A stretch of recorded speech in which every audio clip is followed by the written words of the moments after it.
Now, the chief executive of the children's charity Bernardo said over at the weekend, he was speaking to The Observer, that we can't keep trying to fix families that are broken, and more children should be taken away from bad parents as babies and put into permanent adoptive care.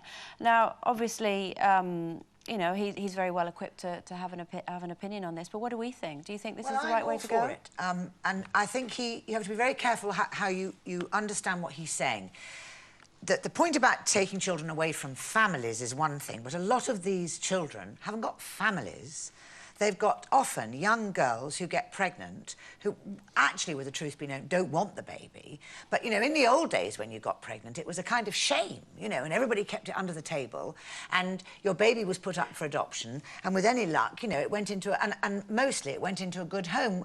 I just think we've got to rethink the term taken into care, for instance. People think, oh, God, these poor children will go into foster homes and, that, you know, children's care homes, and we've heard terrible stories. What he's talking about is there are so many couples who want to give loving homes to babies, and a lot of these babies aren't wanted.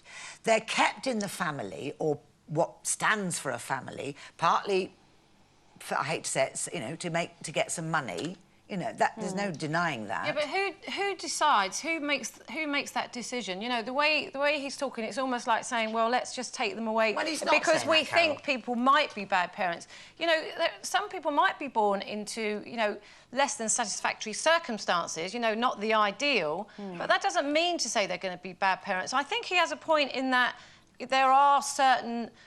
I mean, with social services, for instance, there are times when they've missed cases because they've given people too many chances, and it's ended in, you know, total tragedy and disaster. Exactly. So I think there's a case for that, but for I think there's something wrong with the state just deciding who's going to be a bad parent and who isn't. Because but he's not saying that. He's not saying that for a minute. What he's saying is, rather than keep going in there where people repeat themselves and repeat themselves and repeat themselves. You shouldn't be able to give them too many chances, but taking them away as babies, you know, how much... But surely the point is... The question is, who has the right to decide how many chances someone should be given? Because I think everybody deserves a chance as a parent. And I think there's never an ideal amount. You can't actually draw that line. But I wonder if it would be... don't want to be parents. I know, they just get pregnant. This is the point that I want to make. I think that maybe they should be helped at that stage. Of course. If there was some way of finding, I don't know, about not adopting a child necessarily, but somebody adopting a family. I mean, you know, just coaching somebody, giving them some parenting skills when, you know, often these situations don't present themselves out the blue. You know, if somebody's maybe had an encounter with a social worker or been in that situation before, they know the alarm bells are going that this person might need help.